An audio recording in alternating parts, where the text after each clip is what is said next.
Mole calculation for molecules में सबसे पहली बात हम ये समझे कि मॉलिक्यूल्स जो हमारे होते हैं बेसिकली होते कौन है।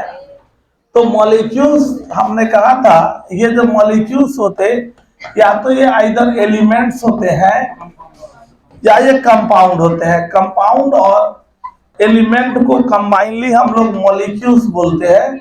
और ये हमारा जो हो गया, जैसे ये हमारा हो गया H2 हो गया, O2 हो गया, Cl2 हो गया, N2 हो गया, हमारा P4 हो गया, S8, ये सारे हमारे जो दिख रहे हैं ये सारे के सारे जो हमारे स्पीशीज है ये हमारे मॉलिक्यूल है, मतलब ये हमारे एलिमेंट्स हैं। जबकि कंपाउंड वो होंगे जो दो या दो से अधिक, ये सिंगल टाइप ऑफ एटम्स के बने होंगे और दो या दो से अधिक एटम्स का, कार्बन मोनोऑक्साइड, कार्बन डाइऑक्साइड हो गया, H2CO3 हो गया, H2SO4 हो गया, है ना, K2Cr2O7, ये सब कंपाउंड्स हमारे हो गए। क्लियर है।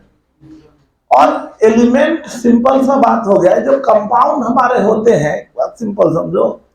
तो मॉलिक्यूल जो हमारे जो कंपाउंड अगर है, इन कंपाउंड की बात करो तो कंपाउंड जो होते हैं ये बेसिकली दो तरह के हमारे पास होते हैं। ये मॉलिक्यूलर कंपाउंड का मतलब ये मॉलिक्यूलर फॉर्म, या यूं कहो कि ये कोवैलेंट कंपाउंड्स कोवैलेंट फॉर्म में पाए जाएंगे।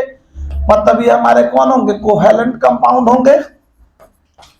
आइदर ये कोवैलेंट कंपाउंड होते हैं या ये हमारे कौन होते हैं, आयनिक कंपाउंड। कंपाउंड हमारे दो होते हैं, कोवैलेंट कंपाउंड और आयोनिक कंपाउंड। आयनिक कंपाउंड, ये जो कोवैलेंट कंपाउंड्स हैं, कोवैलेंट कंपाउंड्स को रिप्रेजेंट करने के लिए जो हमारे कोवैलेंट कंपाउंड्स हैं इनका रिप्रेजेंटेशन किया जाता है। इसके रिप्रेजेंट करने वाले फॉर्मूला को हम मॉलिक्यूलर फार्मूला कहते हैं। इसको कोवैलेंट, ये रिप्रेजेंटेड बाय मॉलिक्यूलर फार्मूला, इसको हम मॉलिक्यूलर फार्मूला से रिप्रेजेंट करते हैं। और जबकि हम कहे थे आयनिक कंपाउंड जो होते हैं ये रिप्रेजेंट होते हैं फार्मूला यूनिट से, रिप्रेजेंटेड बाय फार्मूला यूनिट। ये फार्मूला यूनिट से रिप्रेजेंट किए जाते हैं। और फार्मूला यूनिट की बात करोगे, देखो फार्मूला यूनिट दोनों में अंतर बस बोलने का है। हम कहे थे फॉर एग्जाम्पल, इसको हम एग्जाम्पल से समझा रहे थे। मॉलिक्यूलर फार्मूला ये भी एटम, इनका सिंबॉलिक रिप्रेजेंटेशन है। Symbolic representation of covalent compound is molecular formula, while symbolic representation of atom present in the given compound, in the given ionic compound is called formula unit। Simple बातें थी। जैसे हमने example के लिए हम इसी बात को अगर हम कैरी फॉरवर्ड करें, इस चीज को समझे, तो देखो क्या होगा इसमें। जैसे हमने कहा कि हमारा जो मॉलिक्यूलर फार्मूला हम कहें तो molecular formula of phosphoric acid, तो ये हमारा H3PO4 जो है ये मॉलिक्यूलर फार्मूला हो गया। क्यों मॉलिक्यूलर फार्मूला हुआ? क्योंकि एक्चुअल में ये जो हमारे हैं ये कोवैलेंट कंपाउंड, सारे नॉन मेटल्स, याद होगा हम बताए थे कोवैलेंट कंपाउंड किससे बनते हैं, made up of non metals. एक से ज्यादा नॉन मेटल्स के कंबाइन होने से ये प्रोड्यूस होते हैं। जबकि आयनिक कंपाउंड जो प्रोड्यूस होते हैं किसके कारण से, तो made up of metal and non metal. Metallic part और नॉन मेटेलिक पार्ट अगर होगा और इनके कारण से जब कंबाइन होकर कंपाउंड बनेंगे तो डेफिनेटली वो हमारे आयनिक कंपाउंड होंगे। दोनों में बेसिक डिफरेंस यही था, ये नॉन मेटल्स के बने होते और ये मेटल और नॉन मेटल के बने होते। इसमें हमने कहा कि molecular formula of phosphoric acid ये H3PO4 है। अब H3PO4 ये इसका क्यों, क्योंकि ये कोवैलेंट कंपाउंड है। यही पे हमने कह दिया molecular formula of sulphuric acid, ये हो गया सल्फ्यूरिक एसिड, ये इसका मॉलिक्यूलर फार्मूला है। ये हमारा क्या हो गया, ये हो गया H2SO4। हमने यहीं पे कहा कभी भी जब वो यूज होगा, जैसे molecular formula of ammonia, molecular formula of ammonia, तो ये जब भी हमको दिमाग में ये रखना है कि जब वो नॉन मेटल होगा, क्या होगा, नॉन मेटल का कॉम्बिनेशन होगा, तो हम कहेंगे कि वो कोवैलेंट कंपाउंड है। और कोवैलेंट कंपाउंड के लिए जो रिप्रेजेंटेशन होगा उसको बोलते हैं हम मॉलिक्यूलर फार्मूला। मतलब ये सारे हमारे कोवैलेंट कंपाउंड्स हैं। जबकि यही बात हम यहां से करेंगे, जैसे हमने कहा कि फॉर्मूला यूनिट ऑफ, ये formula unit of sodium chloride, sodium chloride, तो क्योंकि सोडियम क्लोराइड मेटल और नॉन मेटल का बना हुआ है, इस कारण ये क्या होगा, NaCl, सोडियम क्लोराइड। अगर हमने कह दिया फॉर्मूला यूनिट, हम अगर कह रहे हैं यहां, तो फॉर्मूला यूनिट ऑफ, यहां पे अगर हम जाएंगे तो फॉर्मूला यूनिट ऑफ पोटेशियम, ये पोटेशियम सल्फेट, हमने कह दिया पोटेशियम सल्फेट, तो ये हमारा क्या हो गया, पोटेशियम क्या हो गया, K2SO4 हो गया। ठीक है, यही अगर कोई भी कंपाउंड अगर हो गया, मतलब तो जब अगर वो आयनिक है, जैसे कोई भी आयनिक है, जैसे हम कह दें formula unit of sodium nitrate या कैल्शियम नाइट्रेट, मान लो ये लिखा है कैल्शियम नाइट्रेट, मतलब हमारे कहने का सिंपल सा मतलब हो गया जिसमें मेटल और नॉन मेटल का इन्वॉल्वमेंट हो जाए, जिसमें मेटल और नॉन मेटल का इन्वॉल्वमेंट हो जाए, तो उसको हम लोग क्या बोलेंगे, मेटल और नॉन मेटल का इन्वॉल्वमेंट हो जाए तो उसको हम लोग बोलेंगे आयनिक कंपाउंड। और जिसमें केवल और केवल क्या होंगे, नॉन मेटल्स होंगे, वो हमारा कोवैलेंट कंपाउंड होगा। कोवैलेंट कंपाउंड को रिप्रेजेंट किया जाएगा मॉलिक्यूलर फार्मूला से, जबकि आयनिक कंपाउंड को रिप्रेजेंट किया जाएगा फार्मूला यूनिट से। ये बात समझ में आ रहा है? अब समझो, जो नाम से ही सिंपल समझो, तो जो फार्मूला, ये फार्मूला जो मॉलिक्यूलर फार्मूला से जो मास आएगा उसको बोलेंगे मॉलिक्यूलर मास, क्या बोलेंगे, और फार्मूला यूनिट से जो मास आएगा उसको बोलेंगे फार्मूला मास, क्या बोलेंगे, फार्मूला मास। याद रखना, इसके मास को बोलेंगे फार्मूला मास या फार्मूला वेट, और यहां से जो मास आएगा उसको बोलेंगे। तो ये मास की बात अगर करोगे तो मॉलिक्यूलर, ये सिंपल अगर बात करोगे फॉर कोवैलेंट कंपाउंड, जब हम बात अब करेंगे कोवैलेंट कंपाउंड के लिए, तो कोवैलेंट कंपाउंड के लिए हम बात करेंगे तो यहां बोलेंगे मॉलिक्यूलर मास, क्या बोलेंगे, मॉलिक्यूलर मास, या हमारा क्या हो गया, मॉलिक्यूलर वेट, मॉलिक्यूलर मास या मॉलिक्यूलर वेट। और ये बेसिकली हमारा क्या होगा, तो ये बराबर होगा total number of atoms present in the given covalent compound. Covalent compound के अंदर जितने भी एटम्स प्रेजेंट है उनके एटॉमिक मास का, जो सारे एटम के एटॉमिक मास का सम होगा, मतलब टोटल, ये इसको ऐसे लिखेंगे ना, atomic mass, sum total of atomic mass of all atom, sum total of atomic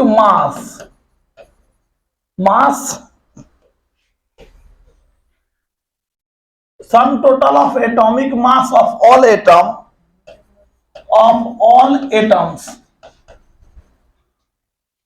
present in, ये जो प्रेजेंट होंगे इसके अंदर, उनके सम की बात हम लोग कर रहे हैं, हम लोग वो सिंपल बात कर रहे हैं, atoms present in the given covalent compound.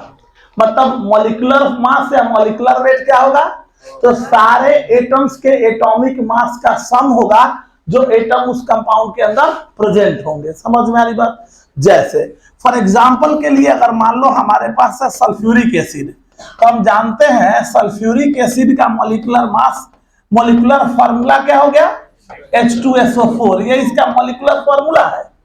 अब बात आएगा इसके मॉलिक्यूलर मास का, तो यहां से जब हम इसके मॉलिक्यूलर मास की बात करेंगे तो मॉलिक्यूलर मास क्या होगा, तो 2 into atomic mass of hydrogen, लिखेंगे पहले लिख देते हैं एगो, उसके बाद डायरेक्ट लिखेंगे atomic mass of hydrogen plus क्या को सल्फर है 1 into atomic mass of sulphur, atomic mass of sulphur plus ये हो जाएगा atomic mass of sulphur, atomic mass of sulphur plus 4 into atomic mass of oxygen है ना, लिखेंगे।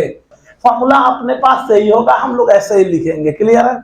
अब सबको ऐड कर दोगे तो देखो हाइड्रोजन का एटॉमिक मास हुआ 1 होता है, सल्फर का एटॉमिक मास 32 होता है, या ऑक्सीजन का एटॉमिक मास 16 होता है, सबको ऐड कर दोगे 98 आएगा, क्लियर है बात। इसी तरह से अगर हम बात करेंगे यहाँ पे हमारा सुक्रोज, ये हमारा कौन सुक्रोज की बात कर ले, या इसको बोलते हैं केन शुगर, क्या बोलते हैं केन शुगर, केन शुगर। तो केन शुगर की बात करोगे तो केन शुगर का जो ये केन शुगर की बात कर लो तो इसका जनरल फॉर्म, इसका जो मॉलिक्यूलर फार्मूला होता है C12H22O11 होता है, ठीक है। तो अब इसके मॉलिक्यूलर मास की बात अगर तुम कर लोगे तो इसका मॉलिक्यूलर मास हमारा क्या होगा, तो इसका मॉलिक्यूलर मास जब हम निकालने जाएंगे तो ये सिंपली किसके बराबर होगा, तो 12 into atomic mass of carbon, 12 को कार्बन है तो 12 को carbon into atomic mass of 1 carbon is 12 plus 22 hydrogen है into atomic mass of 1 hydrogen 1 plus 11 into atomic mass of oxygen is 16। सबको हम ऐड कर देंगे, ये वैल्यू आएगा 342। समझ में आ रहा है बात सबको। तो एटॉमिक मास का मतलब हम समझ, मॉलिक्यूलर मास का मतलब हम समझ पा रहे हैं। मतलब सीधी सी बातें हो गई कि हम जो मॉलिक्यूल्स हैं, मॉलिक्यूल को रिप्रेजेंट करने के लिए दो है, एलिमेंट और कंपाउंड। एलिमेंट और कंपाउंड बेसिकली मॉलिक्यूल्स के लिए भी हम मतलब मॉलिक्यूलर मास टर्म किसके लिए यूज करते हैं, जनरली मॉलिक्यूल्स के लिए। जैसे हम कहेंगे कि मॉलिक्यूलर मास ऑफ Cl2, तो भी क्या होगा, Cl2 का मतलब वो भी मॉलिक्यूल है। हाँ, इसमें कंपाउंड में कहीं अगर वर्ड यूज होगा, वर्ड थोड़ा चेंज हो जाता है आयनिक कंपाउंड को लेके, जहां पे हम उसको फार्मूला मास बोलते हैं। तो ये टर्म चेंज हुआ, उसके लिए हमने मेंशन किया कि ये जो बातें हो रही हो ये सब किसके लिए है, ये कोवैलेंट कंपाउंड के लिए। जब बात कोवैलेंट कंपाउंड की होगी तो ये होगा, और जब बातें जो होंगी, जब बात आयनिक कंपाउंड होंगे तो आयनिक कंपाउंड के लिए बातें ये हो रही होंगी। इतना बात सबको समझ में आ रहा है। और इनके आयनिक मास ये उनके मास हो गए, क्लियर है बात। जबकि यही बात करोगे for covalent, for ionic compound, थोड़ा सा इसका भी एग्जांपल दे दूं। आयनिक कंपाउंड्स, तो आयनिक कंपाउंड्स के लिए तुम बात करोगे तो इसके लिए जो मास निकालोगे तो उसको क्या बोलोगे, फार्मूला मास या फार्मूला वेट बोलते हैं। फार्मूला मास या फार्मूला वेट बोलते हैं इसको, क्लियर है। और ये भी बराबर होता है sum total of atomic number of atomic mass, sum total of atomic mass of, sum total of atomic mass of all atoms present in the given compound, in the given ionic compound। Ionic compound के अंदर जितने भी present होंगे उनके सम के बराबर होगा, clear है। सब कुछ वही, मतलब ये यहां पे भी कुछ खास नहीं है, वही है। जैसे हमने एग्जांपल के लिए कह दिया तो हम कहेंगे formula mass of sodium chloride, formula mass of sodium chloride.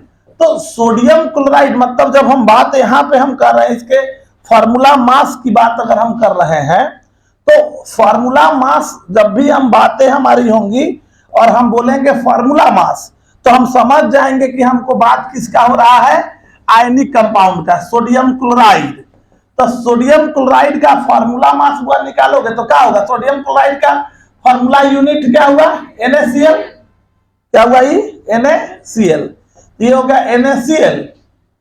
तो NaCl हो गया तो यहां से क्या करोगे, formula mass 1 into atomic mass of sodium, atomic mass of sodium और प्लस क्या करोगे 1 into atomic mass of what, atomic mass of chlorine करोगे और दोनों को जोड़ोगे तो 1 इंटू कितना हो जाएगा 23 प्लस 1 इंटू कितना हो जाएगा 35.5, ये जोड़ देंगे कितना आएगा 58.5। अच्छा देखो तो दोनों में अंतर है कुछ निकालने का, जैसे ये निकला वैसे ही नहीं भी निकला है, बस नाम अलग हो गया, समझ रहे हो। तो हम क्या बोल सकते हैं कि मैथमेटिकली फार्मूला मास और मॉलिक्यूलर मास दोनों सेम, जैसे वहां निकाले सब एटम का एटॉमिक मास यहां भी जोड़े हैं, इसमें क्या किए हो यहां भी एटॉमिक मास ना जोड़े हो, तो क्या समझे मैथमेटिकली दोनों से बात अलग है, मतलब बोलने का तरीका अलग है, बोलने के लिए हम अलग अलग बोल रहे हैं लेकिन निकालने का जो तरीका है वो दोनों के लिए सेम है, ये बात सबको समझ में आ रहा है। तो कहने का मतलब यही है, जैसे यही एग्जांपल एक और ले लो, जैसे हमने यहीं पे कह दिया कैल्शियम कार्बोनेट, हमने कह दिया यहाँ पे हम बात अगर कर रहे हैं कैल्शियम कार्बोनेट का, कैल्शियम कार्बोनेट ही बोल दो अगर कार्बोनेट, तो अगर बात कैल्शियम कार्बोनेट की हो जाएगी तो कैल्शियम कार्बोनेट के लिए ये हो गया सोडियम क्लोराइड, कैल्शियम कार्बोनेट का फार्मूला मास, तो फार्मूला मास निकाला जाएगा तो क्या होगा, तो सीधा 1 इंटू कैल्शियम का एटॉमिक मास हुआ 40 प्लस 1 इंटू कार्बन का 12 प्लस 3 इंटू ऑक्सीजन का 16, सबको जोड़ दोगे ये आएगा 100। क्लियर है। तो निकालने का तरीका सेम है, मतलब हम एक लाइन में कह सकते हैं यहां से कि मैथमेटिकली हम कह सकते हैं कि हमारा जो मॉलिक्यूलर मास है, मॉलिक्यूलर मास और फार्मूला मास दोनों क्या है बराबर है, लगभग बराबर है, बोलने में अलग है बट मैथमेटिकली बोला जाए तो दोनों सेम है। तो हम कोई भी कंपाउंड दिया रहेगा, हम यहां से क्या कंक्लूजन निकाल लिए, कंपाउंड कोई भी दिया रहेगा हम उसका निकालेंगे मॉलिक्यूलर मास निकाल लेंगे, अब मॉलिक्यूलर मतलब कोवेलेंट कंपाउंड रहेगा तो बोलने के लिए उसको मॉलिक्यूलर मास बोलेंगे, आयनिक कंपाउंड है तो उसको लेकिन निकालेंगे सेम तरीके से। समझ में आया बात, इतना सबको समझ में आ रहा है। तो जितने भी एलिमेंट्स हैं उनके एटॉमिक हम निकालेंगे मॉलिक्यूलर मास को और सेम टर्म में ही उनको हम बोलते नजर आएंगे। इतनी बातें समझ में आ रही है, क्लियर है। चलो थोड़ा सा पहले इसको मेंशन कर लो फिर हम लोग आगे बढ़ते हैं। तो मॉलिक्यूलर मास तो निकल ही जाएगा, जैसे ये पहला हमारा कौन है P4 है, तो इसका सीधा मॉलिक्यूलर वेट कितना हो जाएगा, ये हो जाएगा 4 इंटू 31, ये निकल जाएगा। यही अगर हमारे पास रहेगा कौन सा S8 तो मॉलिक्यूलर वेट इसका कितना हो जाएगा, सीधा हो जाएगा 8 इंटू 32। क्लियर है। यही अगर हम बात करेंगे किसका K2Cr2O7 का, तो यहाँ क्या करोगे, यहाँ पे मॉलिक्यूलर वेट निकालोगे तो क्या होगा 2 इंटू 39 पोटेशियम का 39, याद होगा पोटेशियम का एटॉमिक नंबर कितना था 19, इवन है कि ऑड है, तो 2 इंटू 19 प्लस 1 39 हो गया, प्लस क्रोमियम का लिखाए हुए है कितना 52, क्रोमियम का जाकर देखो तो उसका हमने 52 लिखा रखा है।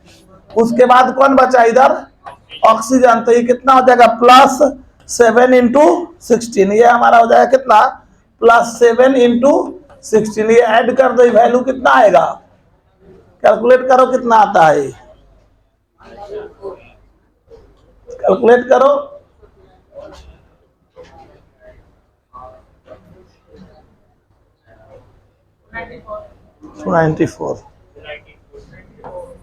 टू 294। क्लियर है बात। यही अगर बात करो किसका, यहाँ पे तुम निकालने जाओगे MgSO4.7H2O, यहां जब डिटरमाइन करोगे तो मॉलिक्यूलर वेट कितना होगा इसका, तो Mg का हो गया, Mg एटॉमिक नंबर मैग्नीशियम का 12, इवन है कि ऑड है, इवन है, तो 2 इंटू 12 कितना हो जाएगा 24, प्लस सल्फर का 1 इंटू 32, प्लस इधर हो गया ऑक्सीजन का 4 इंटू 16, प्लस अब वाटर है तो वाटर का एक वाटर है 7 को, तो 7 इंटू वाटर का ऑक्सीजन इंटू ऑक्सीजन 16 प्लस 2 कितना हो गया 18, डायरेक्ट वाटर का ही लिख दे रहे हैं 18। ये समझ में आया सबको, 7 को वाटर है तो एक वाटर का कितना हुआ 16 और 2 18, ऐसा ऐसा कै को वाटर है इसमें 7 को, तो लिख दिया डायरेक्ट 7 इंटू 18 और यहां से कैलकुलेट कर लेंगे, इसका वैल्यू आ जाएगा। क्लियर है। सिमिलरली तुम जाएगा किसका ई में भी जाएगा, तो ई में मॉलिक्यूलर वेट निकालेगा तो कितना आ जाएगा। सो देखो यहाँ पे कै को पोटेशियम है 2, तो 2 इंटू 39 प्लस सल्फर कै को है 3 गो यहां और एक यहां 4, तो क्या लिखेगा 4 इंटू 32, समझा।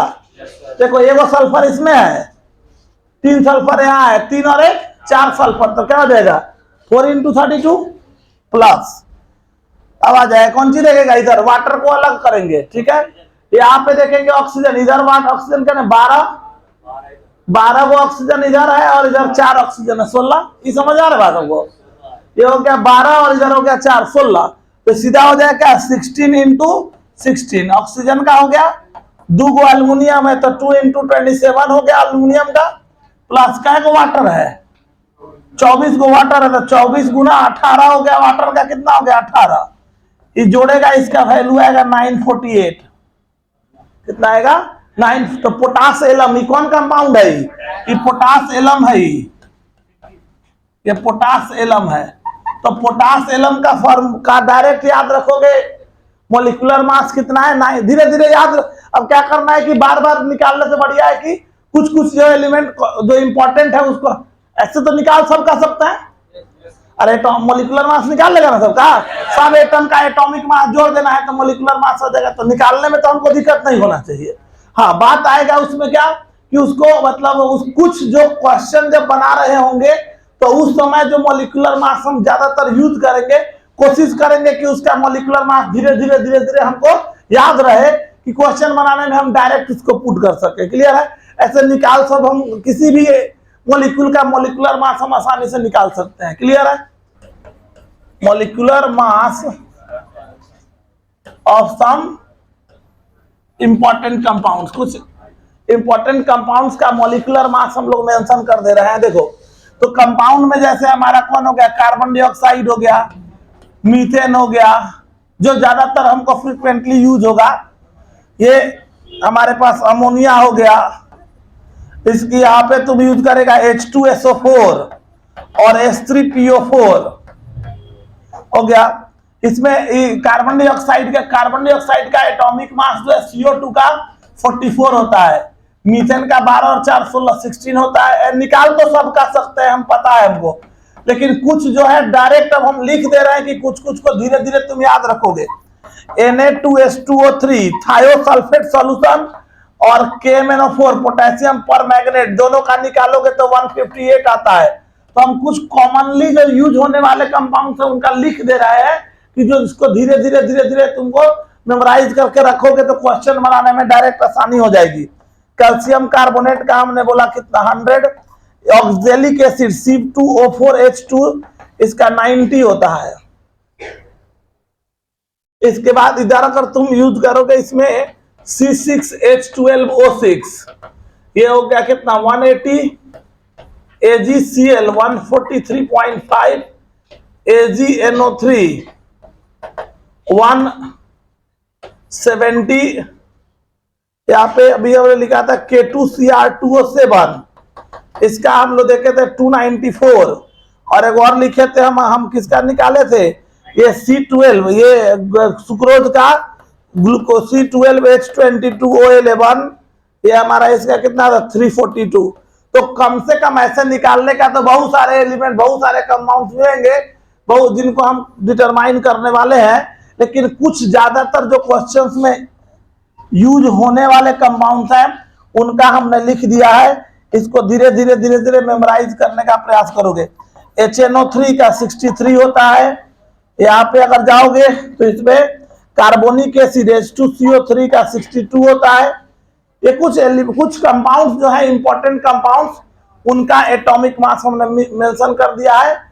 इसको दिमाग में रखेंगे क्योंकि क्वेश्चन अब इसी पे आगे हम लोग जब भी क्वेश्चन बनाएंगे तो जब कंपाउंड्स होंगे तो उनका मॉलिक्यूलर मास हमको यूज करना है। तो इसमें और कुछ तुम भी का जब क्वेश्चन कभी कभी बना रहे हो और कोई दूसरा कंपाउंड मिल गया तो उसका मॉलिक्यूलर मास निकाले, और उसका मोलिकुलर मास को इसमें थोड़ा सा जगह छोड़ देना नीचे, कम से कम 10-15 कंपाउंड का। और ज्यादातर जो क्वेश्चन बनाने के क्रम में जो फ्रीक्वेंटली यूज हो कंपाउंड है तुमको दिखेंगे, तुमको भी उसका मॉलिक्यूलर मास डायरेक्ट यहां लिख लो कि धीरे धीरे रिपीट होते होते कुछ का मॉलिक्यूलर मास तुमको डायरेक्ट याद होने लगे, क्वेश्चन बनाने के समय तुम उसका आसानी से एप्लीकेशन कर पाओ। क्लियर है बात? चलो तो कुछ मेंशन कर लेंगे इसको। अब अगर मान लो, सुनना गौर से, याद होगा हम लोग एवरेज एटॉमिक मास पढ़े थे। काय के लिए पढ़े थे average atomic mass? Average atomic mass का कॉन्सेप्ट क्यों आया था? क्योंकि हम जानते थे कि हर एलिमेंट का एक से ज्यादा आइसोटोप्स होता है, और एक से ज्यादा आइसोटोप्स होगा तो किसी एक का एटॉमिक मास हम नहीं ले सकते हैं। तो उस केस में याद होगा हम लोग लिए थे, जब एक से ज्यादा फॉर्म में पाया जा रहा था एक एलिमेंट, तो उसके सारे आइसोटोप्स के एटॉमिक मास का जो एवरेज था वही उस एलिमेंट का एवरेज एटॉमिक मास होता था। याद होगा हम लोग डिस्कस किए थे। अब मान लो कि अगर तुम्हारे पास मिक्सचर ऑफ मॉलिक्यूल्स हो जाए, मतलब एक मिक्सचर तुमको दे दे, मतलब कंपाउंड का एक मिक्सचर दे दिया जाए, दो या दो से अधिक कंपाउंड को अगर मिला दिया जाए, और तब पूछे कि बताओ इसका मॉलिक्यूलर मास क्या होगा। समझ में आ रही बात? तो एक पॉइंट करके लिखेंगे, calculation of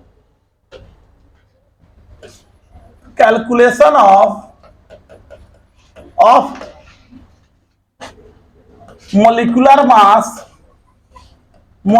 mass of a mixture containing two or more compounds, दो या दो से अधिक कंपाउंड को अगर हम मिला के बना रहे हैं यहाँ पे, तो उस केस में कंटेनिंग टू और मोर कंपाउंड, इस केस में अगर मान लो कि एक ऐसे कोई मिक्सचर है, मान लो एक मिक्सचर है, जिस मिक्सचर के पास दो, इसके अंदर मिक्सचर ऑफ टू कंपाउंड है, mixture consist of two compound. मान लो कि इसके अंदर दो कंपाउंड प्रेजेंट है, कंसिस्ट ऑफ टू कंपाउंड, इसके अंदर दो कंपाउंड है। मान लिया गया कि यहां जो एग्जिस्टेंस की बात कर रहे हैं कि एक मिक्सचर है, उसके पास मान लेते हैं कि दो कंपाउंड प्रेजेंट है। अब इस दो कंपाउंड में मान के चले कि एक कंपाउंड एक्स है और एक कंपाउंड हमारा वाई है, ठीक है? तो इस मिक्सचर में एक्स का कुछ ना कुछ परसेंटेज होगा।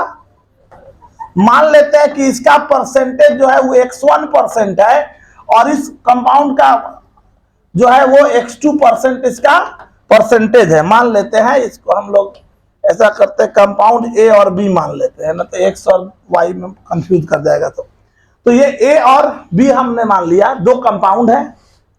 एगो का परसेंटेज मतलब मिक्सचर में अगर 60% है तो वो कितना होगा? 40%, है ना? तो दोनों का परसेंटेज दिया है, और एक कंपाउंड दिया है, तो कंपाउंड का तो मोलिकुलर मास हमको पता ही है। मान लेते हैं इसका मोलिकुलर मास m1 है और इसका मोलिकुलर मास क्या है? तो यहाँ पे जो निकालेंगे इस मिक्सचर का, तो मोलिकुलर मास ऑफ मिक्सचर, ये मोलिकुलर मास ऑफ मिक्सचर, या इसको बोलेंगे, या इसको हम लोग बोलेंगे और एवरेज मोलिकुलर मास। क्या बोलेंगे? हाँ, यहाँ पे जैसे वहां एवरेज एटॉमिक मास बोले थे, वैसे यहाँ पे एवरेज मोलिकुलर मास बोलेंगे इसको। समझ में आ रही बात? और ये बराबर किसके होगा? जैसे वहां निकाले थे, कैसे एवरेज निकाले थे? Percent atomic mass into relative abundance, सारे एटम के एटॉमिक मास को उसके रिलेटिव एबंडेंस से मल्टीप्लाई करके जोड़ दिए थे by summation of relative abundance. यहाँ क्या होगा? तो यहाँ पे होगा मोलिकुलर मास, यहाँ फॉर्मूला चलेगा क्या? Molecular weight, summation of molecular weight into percentage, और बाई क्या हो जाएगा? और बाई क्या हो जाएगा? Summation of percentage. जो भी परसेंटेज दिया रहेगा उसके, मतलब ये हो गया यहाँ से इसका मोलिकुलर मास कितना? m1 इंटू उसका x1 प्लस क्या होगा? m2 into plus dot dot dot जितना भी होगा by x1 plus x2 plus dot dot dot, यही नहीं यूज करोगे। ये इसका क्या हो जाएगा, ये मॉलिक्यूलर मास हो जाएगा इस मिक्सचर का। समझ में आया बात सबको, क्लियर है? चलो तो एक क्वेश्चन लिखोगे, air is a mixture of air is a mixture of 78% N2, 21% O2 and 1% argon. What is the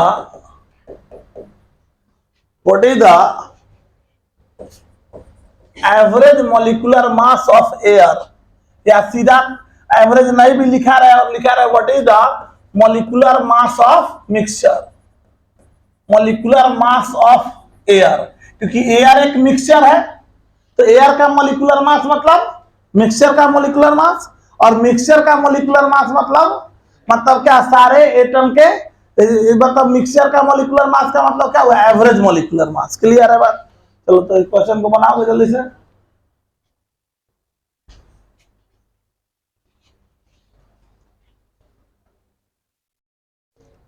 Air is a mixture of 78% N2, 21% O2 and 1% argon. What is the molecular mass of air?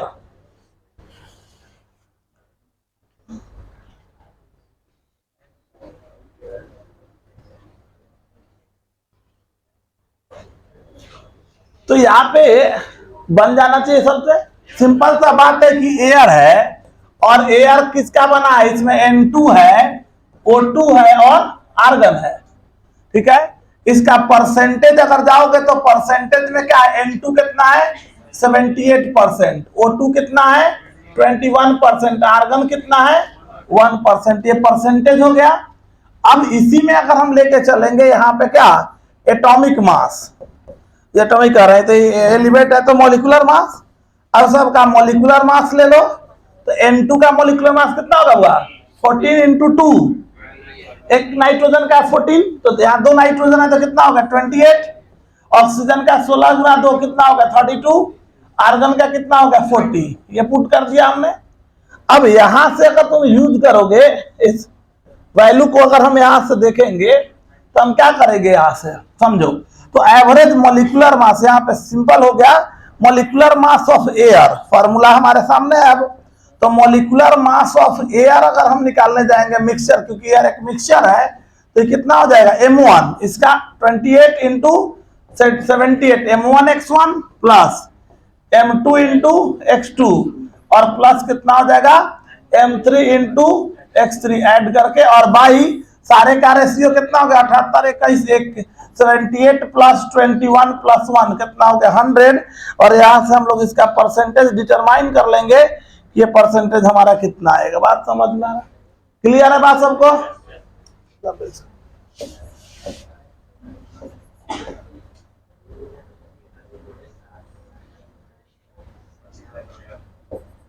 A mixture of gas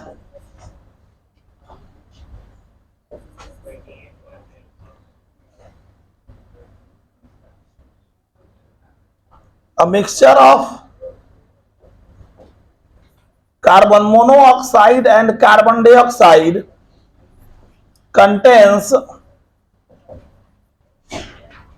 78% CO2.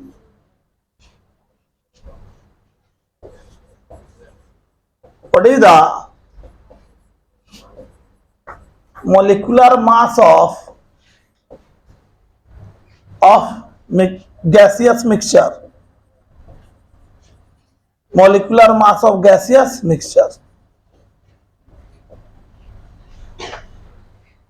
A mixture of carbon monoxide and carbon dioxide consists of 78% CO2. What is the molecular weight of gaseous mixture?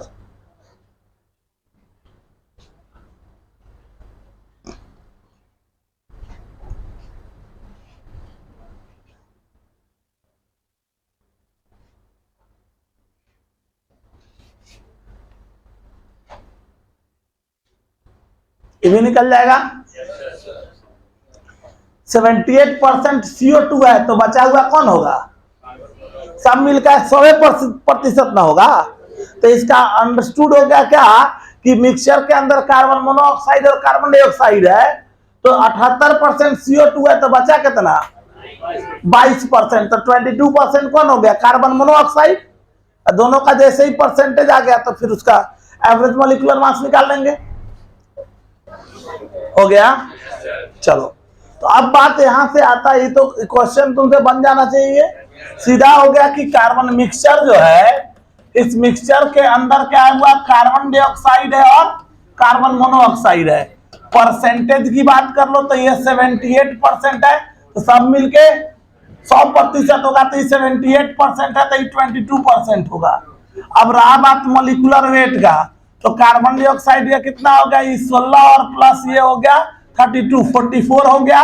और इसका हो गया 16 plus 40, 16 plus 12 कितना हो जाएगा? 28। तो यहां से हम निकाल लेंगे इसका एवरेज मॉलिक्यूलर मास। तो average molecular mass equal to 44 into 78 और प्लस कितना हो जाएगा? 28 इंटू 22 और बाई कितना हो जाएगा? 100। यहां से परसेंटेज निकाल लेंगे। क्लियर है बात? तो अब जो भी आएगा, मतलब अब एक बात तो तुमको समझ में आ रहा है कि मॉलिक्यूलर मास में अब हमको प्रॉब्लम नहीं आना चाहिए। मॉलिक्यूलर मास कुछ भी दिया रहा है उसको हम समझ सकते हैं। एक्चुअल में हम बात करने वाले थे मोल कैलकुलेशन फॉर मॉलिक्यूल्स। तो अब उसमें हमको जैसे एटम का मोल कैलकुलेशन किए थे तो उसमें हमको आया था एटॉमिक मास। तो एटॉमिक मास पता था तो क्वेश्चन हम बना पा रहे थे। अभी यहाँ था मॉलिक्यूल, तो मॉलिक्यूल के मॉलिक्यूलर मास की बातें हम कर रहे थे। तो यहां तक आशा करते हैं कि अब बात हमको समझ में आ गया होगा। अब हम मोल कैलकुलेशन फॉर मॉलिक्यूल्स की तरफ मूव कर रहे हैं। समझो, याद होगा हमने मोल कैलकुलेशन फॉर एटम्स पढ़ रहे थे, तो वहां पे हम पढ़े थे number of moles of atom equal to क्या फॉर्मूला था? वेट ऑफ एटम किसमें? In gram. और बाई हमने क्या लिखा था? By atomic mass. सही ना फॉर्मूला हम लगाए थे। तो अब सिमिलरली हम जब बात कर रहे हैं मॉलिक्यूल की, एटम के जगह पे अब हम बात किसकी करने वाले हैं? मॉलिक्यूल की। तो जब हम यहां बात करेंगे नंबर ऑफ मोल्स ऑफ, इसी से सिमिलरली हम यहीं पे इसी फॉर्मूला से हम रिलेट कर रहे हैं। Number of moles of molecule. अगर हम मॉलिक्यूल की बात करें, एटम के जगह पे यहाँ क्या हो गया? मॉलिक्यूल हो गया। तो यहाँ क्या लेंगे? एटम का वेट नहीं लेके क्या लेंगे? Weight of molecule. Weight of molecule in gram लेंगे। Weight of molecule in gram लेंगे। उसका वेट जैसे यहाँ वेट, यहाँ का जो वेट रहा वो हम ग्राम में लिए हैं, ठीक उसी तरह से यहाँ पे मॉलिक्यूल दिया है तो मॉलिक्यूल का वेट हम ग्राम में लेंगे। यहाँ एटम था तो एटॉमिक मास से डिवाइड किए थे, यहाँ मॉलिक्यूल है तो डिवाइड किससे करेंगे? मॉलिक्यूलर मास से। समझ में आ रहा है बात? दोनों के फॉर्मूला में कोई अंतर नहीं है, बस अंतर क्या है? वहां एक एटम था तो उसका एटॉमिक मास, यहाँ मॉलिक्यूल है तो सारे एटम का एटॉमिक मास। यही ना हो गया? तो सीधा हो गया क्या? यहाँ डिवाइड कर देंगे इसको किसके? उसके मॉलिक्यूलर मास से डिवाइड कर देंगे। तो जब हम मॉलिक्यूलर मास से डिवाइड करेंगे तो हमको यहाँ पे क्या आ जाएगा? मोल आ जाएगा। क्लियर है? मॉलिक्यूलर मास उतार लेंगे, इसको बात को उतारेंगे। हम मोल कैलकुलेशन की तरफ मूव कर रहे हैं। जब number of moles of molecule निकालना हो तो वेट ऑफ मॉलिक्यूल हमको ग्राम में दिया रहेगा, उसको हम लोग मॉलिक्यूलर मास से डिवाइड कर देंगे तो हमको number of moles of atom आ जाएगा। चलो, अब एक बात गौर करो, जैसे सिंपल सा हो गया, हमने अभी पढ़ा कि number of moles of molecule is equal to, हमारे पास फॉर्मूला होगा weight of molecule in gram, weight of molecule in gram, और बाई क्या हो जाएगा? By molecular mass. सही नाम यूज करेंगे, मॉलिक्यूलर मास। तो अब यहां से अगर हम यूज करेंगे number of moles of molecule equal to weight of molecule in gram by molecular mass. यहां से अगर हमको यूज करना है, देखो अगर हम ये मान लो कितना भी जितना ग्राम मॉलिक्यूल का दिया रहेगा उसके मॉलिक्यूलर मास से डिवाइड करेंगे, मोल आ जाएगा। हम यहां से क्या करते तो ऐसा मॉडिफाई करें, जैसे वहां पे ग्राम एटॉमिक मास का कॉन्सेप्ट था वैसे ही हम यहां भी डिस्कस कर ले। हम मान लेते हैं, let us consider the number of moles of molecule is equal to 1।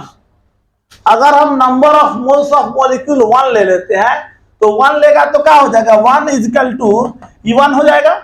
तो 1 इज इक्वल टू क्या हो जाएगा, weight of molecule in gram, और बाई क्या हो जाएगा, बाई ये है मॉलिक्यूलर मास। सो अल्टीमेटली ये मॉलिक्यूलर मास। सो अल्टीमेटली तुम यहां से लिख सकते हो इस बात को, जो हमने यहां पे मेंशन किया, इस बात को तुम यहां से मेंशन कर सकते हो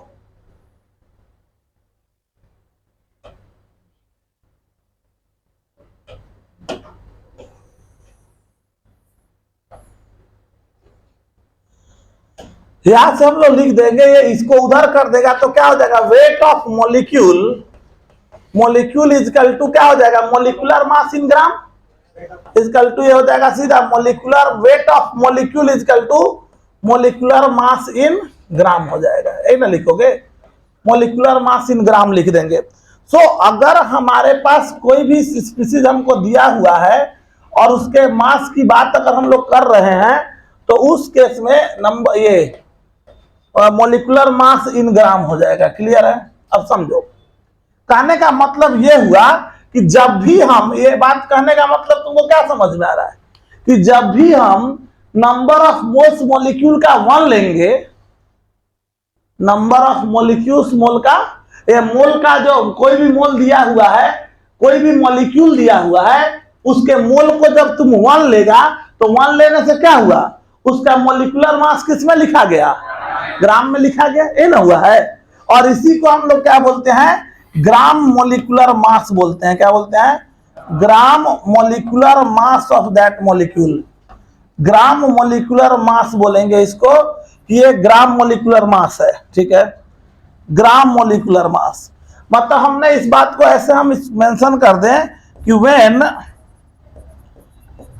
number of moles of molecule is taken as unity,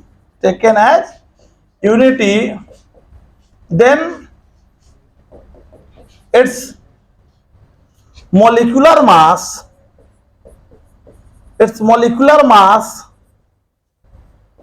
is expressed in gram. Molecular mass is expressed in gram, called gram molecular mass of, इसको GMM बोलेंगे इसको। ठीक है, gram molecular mass of that molecule called gram molecular mass, called gram molecular mass of that molecule. उसको हम, उस molecule का हम क्या बोलेंगे, ग्राम मॉलिक्यूलर मास बोलेंगे। ये बात सबको समझ में क्लियर है? जैसे एग्जांपल के लिए तुम बोल रहे, अभी कार्बन डाइऑक्साइड का मॉलिक्यूलर मास कितना था, कार्बन डाइऑक्साइड का कितना निकाले, 44। तो अगर हम यहां पे लिख दे 44 ग्राम ऑफ CO2, क्या लिख दिए, 44 ग्राम ऑफ CO2। ठीक है, तो 44 क्या है, किसका, कार्बन डाइऑक्साइड का। कार्बन डाइऑक्साइड का मॉलिक्यूलर मास क्या है, तो उसको हमने किस में लिख दिया, ग्राम में। तो मॉलिक्यूलर मास को ग्राम में लिख दिया, इसका मतलब क्या हुआ, उसको उसका क्या बोलेंगे, ग्राम मॉलिक्यूलर। अच्छा, ये बराबर कब हुआ है, molecular mass in gram wait के बराबर कब हुआ, जब उसका नंबर ऑफ मोल 1 है। तो यहां से एक बात तो समझ में आ गया तुमको, 44 ग्राम ऑफ CO2 का मतलब क्या हुआ, 1 मोल। और इस समय इसको हम लोग क्या बोलेंगे, इसको हम बोलेंगे ग्राम मॉलिक्यूलर मास है किसका, ऑफ CO2 है। ये ग्राम मॉलिक्यूलर मास, ये जो हम लोग लिख रहे हैं ये एक्चुअल में क्या है, ग्राम मॉलिक्यूलर मास है किसका, CO2 का। ये ग्राम मॉलिक्यूलर मास है। समझ में आया बात? इसी तरह से अगर हम लोग लिख दें यहाँ पे, अगर हम मेंशन कर दें कुछ और, अगर मान लो ये मेंशन कर दिया हमने यहाँ पे लिख दिया 98 ग्राम ऑफ H2SO4। तो सल्फ्यूरिक एसिड का मॉलिक्यूलर मास हम देखे हैं क्या है, 98 है। अभी देखो गौर करो, तो हमने यहाँ बहुत सारा मेंशन किया था, तो देखो H2SO4 का मॉलिक्यूलर मास कितना है 98। इसको किसमें लिख दिए, ग्राम में। मॉलिक्यूलर मास को किसमें लिखे, तो ग्राम में लिख दिए। इसका मतलब हम क्या समझे, इसका मतलब है कि इसका नंबर ऑफ मोल कितना है, 1 मोल है। और उस समय इसको हम क्या कहेंगे, ग्राम मॉलिक्यूलर मास ऑफ क्या बोलेंगे, इसको H2SO4 बोलेंगे। सबको बात समझ में आ रहा है। कहने का मतलब ये हुआ कि अगर हम किसी भी एटम के एटॉमिक मास को ग्राम में लिखते हैं तो उसको हम ग्राम एटॉमिक मास कहते हैं, और उस समय उसका मोल 1 होता है। ठीक उसी तरह से जब हम मॉलिक्यूल के मॉलिक्यूलर मास को ग्राम में लिखते हैं, इसका मतलब है कि उसका नंबर ऑफ मोल वहां पे 1 है, और उसको हम उसका ग्राम मॉलिक्यूलर मास कहेंगे। इतना बात सबको समझ में आ रहा है, क्लियर है बात सबको। तो चलो थोड़ा सा मेंशन कर लो इसको। जैसे कि हम लोग एटम के केस में हम लोग कहे थे number of moles of atom को हम लोग ग्राम एटम बोले थे, याद है। उसी तरह से हम लोग number of moles of molecule को ग्राम मॉलिक्यूल भी बोलते हैं। क्लियर है, इस बात को मेंशन कर देते हैं हम।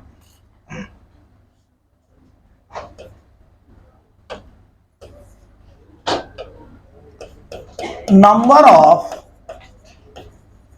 Of moles of molecule, moles of molecule is now also called इसको हम लोग ग्राम मॉलिक्यूल भी बोलते हैं। क्या बोलते हैं, gram molecule. Number of moles of molecule is now also called gram molecule. कहीं अगर मोल लिखा रहे या ग्राम मॉलिक्यूल लिखा रहे, दोनों बात बराबर है। अगर मोल निकालने के लिए बोला जाए तो भी हम लोग वेट बाई मॉलिक्यूलर वेट, और ग्राम मॉलिक्यूल निकालने के लिए बोला जाएगा तो भी हम लोग वेट बाई मॉलिक्यूलर वेट ही करेंगे। क्लियर है। थोड़ा सा एक बात यहां से समझो, थोड़ा जैसे हम गैस ये मॉलिक्यूल एटम के लिए हम लोग जो डिस्कस किए थे वही बात थोड़ा अब हम यहां लिख रहे हैं, थोड़ा गौर करना। अगर हमने लिख दिया यहाँ पे x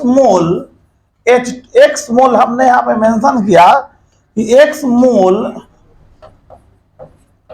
H2SO4 मॉलिक्यूल, जैसे हमने यहां लिखा x मोल H2SO4 मॉलिक्यूल, तो x मोल H2SO4 मॉलिक्यूल अगर हम लिखेंगे तो इसको हम क्या लिख सकते हैं। सो देखो x मोल को हम x इंटू 1 मोल लिख सकते हैं, 1 मोल H2SO4 मॉलिक्यूल लिख सकते हैं, क्योंकि x इंटू 1 किया जाए तो x इंटू 1 x ही होगा। तो x मोल बोलो चाहे x इंटू 1 मोल बोलो, बात बराबर है। क्लियर है सबको। अब यहाँ पे 1 मोल है, ये 1 मोल, तो 1 मोल कितने के बराबर, तो इसको हम लोग लिख सकते हैं x into 6.022 into 10 to the power 23 H2SO4 molecule लिख सकते हैं।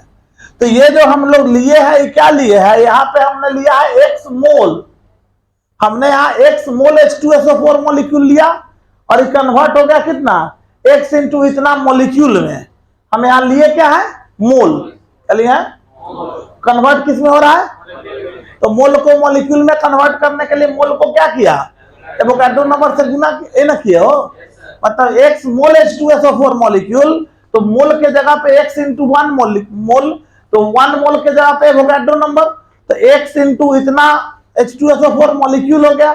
तो हम यहां से कहेंगे एक फॉर्मूला हमारे पास आ गया, total number of molecule. Total number of molecule अगर निकालना है तो क्या करेंगे, मोल को किससे गुना किए, तो यहां से फॉर्मूला हो जाएगा टोटल ये नंबर ऑफ मोल्स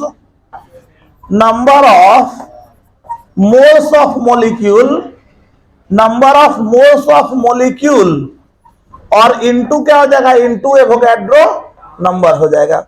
ये हमारे पास हो गया टोटल नंबर ऑफ मॉलिक्यूल्स हो गया। टोटल नंबर ऑफ मॉलिक्यूल्स निकालने का फॉर्मूला हो गया number of moles of molecule into Avogadro number. Clear है बात, ये बात सबको क्लियर हो रहा है। चलो तो उतार लेंगे इसको भी। तो 2 फार्मूला हम समझ पा रहे हैं, हमारे पास 2 फार्मूला आ गया। कौन कौन, एक हो गया मोल अगर निकालना है किसका, मॉलिक्यूल का, तो क्या करोगे, उसका वेट ग्राम में दिया रहेगा, उसको मॉलिक्यूलर मास से डिवाइड कर दोगे तो मोल आ जाएगा। फिर अगर मोल आ गया, मोल से अगर टोटल नंबर ऑफ मॉलिक्यूल्स निकालना है तो क्या करेंगे, मोल को एवोगाड्रो नंबर से मल्टीप्लाई कर देंगे। और तीसरी बात एक बीच में हम लोग ये भी डिस्कस किए कि अगर हम एटॉमिक मॉलिक्यूलर मास को ग्राम में लिख देंगे तो उसको हम उसका क्या बोलेंगे, उसको ग्राम मॉलिक्यूलर मास बोलेंगे, और उस समय वो सब्सटेंस जो है वो 1 मोल कंसिस्ट करेगा। इतना बात सबको समझ में आ रहा है, क्लियर है बात यहाँ तक सबको।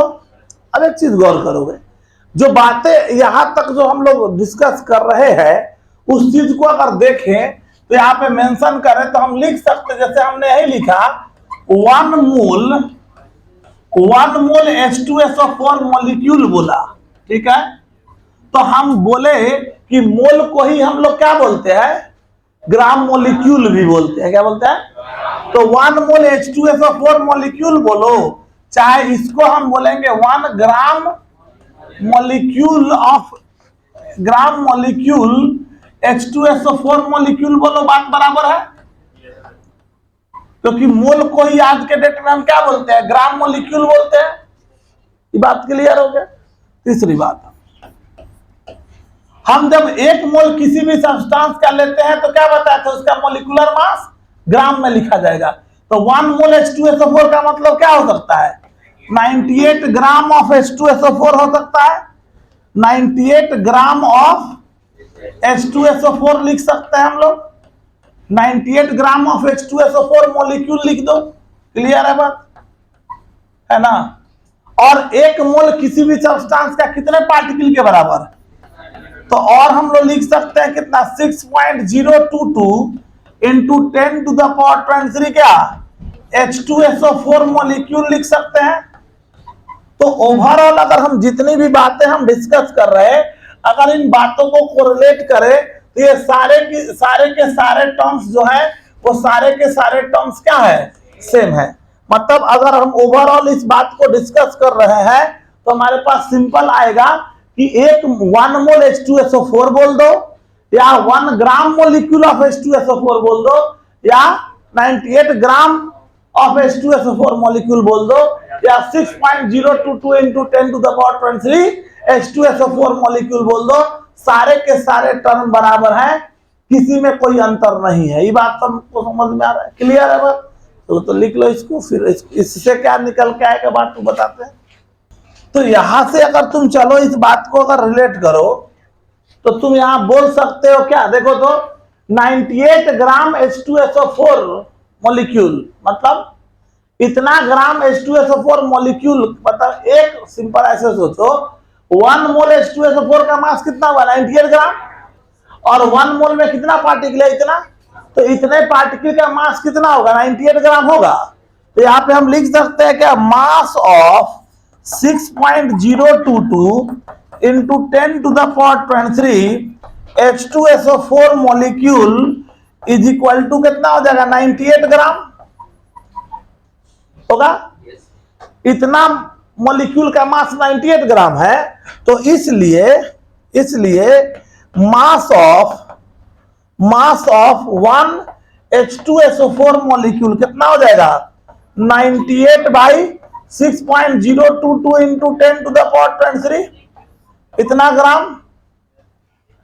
और 1 बाई एवोगाड्रो नंबर किसके बराबर था, इसका वैल्यू था, ये बताए थे 98 into 1.66 into 10 to the power -24 gram, और ये इज इक्वल टू क्या था, 1 AMU था, याद है, ये हमारा जो था ये बराबर था इज इक्वल टू 1 AMU के, था ना।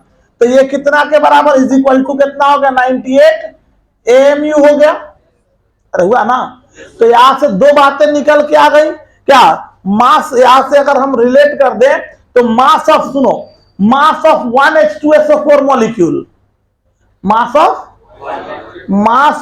1 H2SO4 molecule is equal to molecular mass by Avogadro number, है ना, mass of 1 molecule of H2SO4 is equal to 98 क्या है, मॉलिक्यूलर मास है ना, बाय एवोगाड्रो नंबर। अच्छा, molecular mass by Avogadro, 1 by Avogadro number का वैल्यू इतना gram, और इसी को ना बोलते हैं 1 mu। तो यहाँ से एक फॉर्मूला हमारे पास जो निकल के आ रहा है, जैसे वहां पढ़े थे, इसमें कोई एक्स्ट्रा अभी तक बात नहीं बताया, सब वही बताए जो एटम में पढ़े हैं। तो यहाँ पे हम लोग कहेंगे, तो हम लोग कहेंगे mass of one molecule, mass of one molecule is equal to हमारे पास क्या हो जाएगा, हमने कहा molecular mass, molecular mass by Avogadro number, या हम बोले क्या, molecular mass in, molecular mass in AMU। Molecular mass को हम AMU में लिख देंगे, वही हमारा क्या हो जाएगा, वो मास ऑफ वन मॉलिक्यूल हो जाएगा। और हम जानते हैं 1 AMU is equal to 1.66 into 10 to the power 24 gram होता है। तो ये कन्वर्सन, ये तो हम जानते ही है। तो कहने का मतलब ये हुआ कि हम मास अभी तक जितने फॉर्मूलाज पढ़े उसमें मोल, मोल कैसे निकालेंगे मॉलिक्यूल का, weight in gram by molecular mass, weight of molecule in gram given mass in gram by molecular mass, mole आ गया। मोल को मॉलिकुलर, मोल को हम लोग एवोगाड्रो नंबर से गुना कर दिए तो क्या हो गया, टोटल नंबर ऑफ मॉलिक्यूल्स हो गया। मॉलिकुलर मास को ग्राम में लिखे तो उसको क्या बोले, ग्राम मॉलिकुलर मास बोले। और टोटल नंबर ऑफ मॉलिक्यूल्स निकालना था तो मॉलिकुलर मास को एवोगाड्रो नंबर से गुना किए ही थे, और मास ऑफ वन मॉलिक्यूल निकालना है तो एक फार्मूला आ गया क्या, molecular mass by Avogadro number या मॉलिकुलर वेट इन AMU हो गया। क्लियर है बात, इतना बात सबको समझ में आ रहा है। चलो तो इसको भी लिख लेंगे पहले, यहाँ तक क्लियर है ना। चलो तो आज यही तक हम लोग छोड़ेंगे, अगले क्लास में जब हम आएंगे तो इससे रिलेटेड और जितने भी बातें हैं सबको कोरिलेट करके और फिर इसके आगे हम लोग बढ़ेंगे मेन मैथमेटिकल कैलकुलेशन की तरफ, इसके मॉलिक्यूल से रिलेटेड मैथमेटिकल कैलकुलेशन की तरफ हम लोग बढ़ते नजर आएंगे।